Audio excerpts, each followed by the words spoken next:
Sous un froid glacial, une centaine de personnes ont répondu présent à la vigile organisée le 28 février 2015 par le collectif Cameroun-Canada, l'Afrique contre Boko Haram, au carré Saint-Louis de Montréal.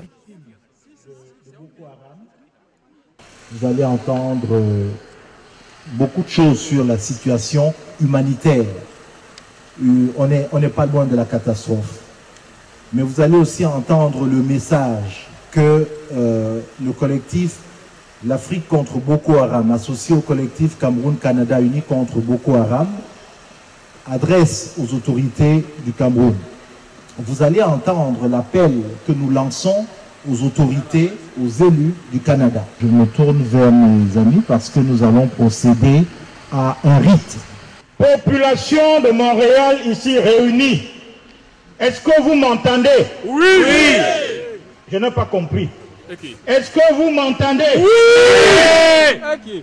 Population réunie ici, est-ce que vous allez m'écouter? Oui. Très bien.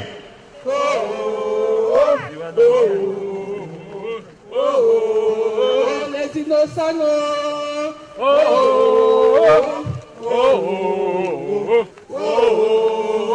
le pays,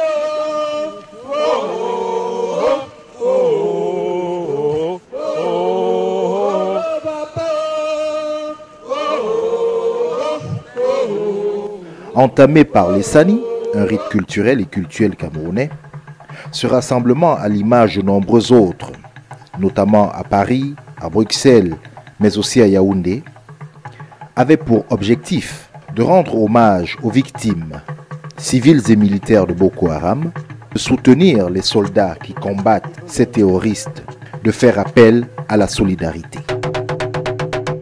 Boko Haram ne peut pas être vaincu s'il n'y a pas de solidarité africaine. Boko Haram ne peut pas être vaincu s'il n'y a pas de solidarité de tout le monde. Mais moi, je viens pour m'interroger sur l'origine de ces morts. Pourquoi ces gens que je connaissais vigoureux, jeunes dans la plupart, qui est responsable de ces morts?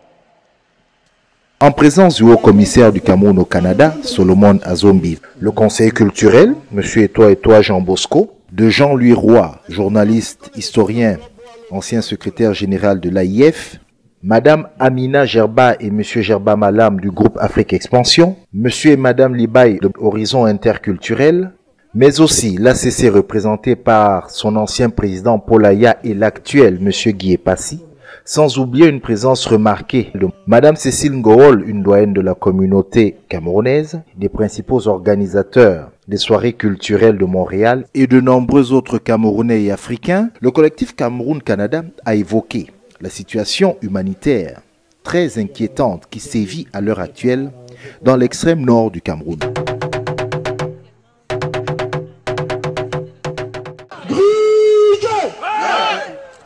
Bon, j'entends rien.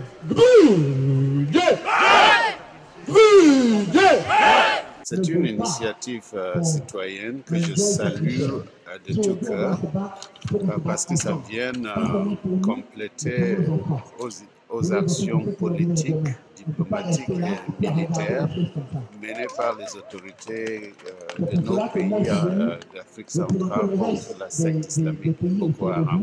Je considère que l'histoire d'un peuple, l'histoire de notre pays, l'histoire du Cameroun, c'est à l'image d'un fleuve qui coule. Donc nous tous avons besoin de son nom, mais qui ne peut pas couler en dehors de convoitise et d'ambition. Est-ce que c'est compris? Moi je considère que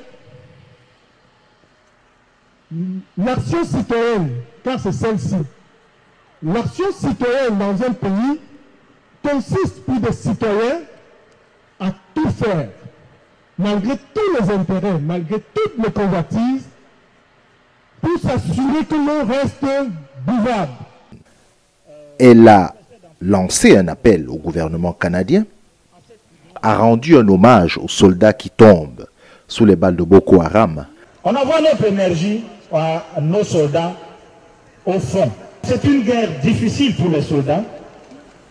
Et particulièrement pour les soldats camerounais, on doit les féliciter parce que depuis le début du harcèlement par Boko Haram n'a pas encore réussi à occuper un seul centimètre du territoire camerounais. Je crois qu'il mérite des applaudissements pour ça. Mais aussi n'a pas manqué d'évoquer le souvenir de cette centaine de Camerounais tombés sous les balles de l'armée lors des émeutes de février 2008. Et en définitive, elle a interpellé le chef de l'État camerounais à rassembler les Camerounaises et Camerounais dans une période aussi délicate pour le pays. Nous n'avons plus de rancœur envers nos soldats parce que nous avons un ennemi en face de nous. Le seul message, que plus jamais une arme d'un Camerounais ne soit tournée vers un Camerounais. Cette interpellation, lue par Venant Bois, a été remise en main propre au haut-commissaire du Cameroun, qui, dans sa réponse, a réitéré les paroles prononcées par Paul Biya et qui sont, à ses yeux, la preuve que le président Paul Biya a toujours appelé et continue à le faire à une mobilisation totale des Camerounais. La famille s'est réunie parce que l'union fait la... L'union fait la... Et quand la famille se réunit avec ses amis, on est encore plus fort. On est encore plus fort. Bon, je vous demande d'applaudir et de saluer d'abord vous-même et tous nos amis québécois et québécoises, québécois et canadiens qui sont parmi nous ici. La centaine de présents à cette vigile est en tout état de cause consciente qu'aussi bien à l'intérieur qu'à l'extérieur du Cameroun, tout le monde doit être mobilisé. Les organisateurs de cette vigile disent avoir atteint leur premier objectif, qui était, après la première vigile du 18 janvier 2015, de sensibiliser encore plus la population québécoise. Ils annoncent en outre d'autres événements. Il n'empêche qu'on peut tout de même s'interroger sur l'hypothétique émergence, au sein de la diaspora camerounaise de Montréal notamment, d'une culture politique et citoyenne devant le désintérêt manifeste dont cette diaspora fait preuve en dehors des réseaux sociaux. Au Cameroun, berceau de nos ancêtres, va debout et jaloux de ta liberté. Comme un soleil, ton drapeau fier doit être un symbole ardent de foi et d'unité.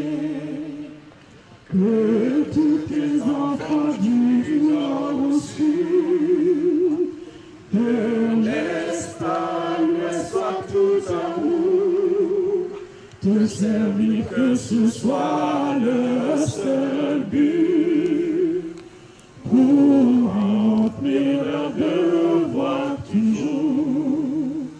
Chère patrie, terre chérie, tu es notre seul et vrai bonheur, notre joie, notre vie, à toi la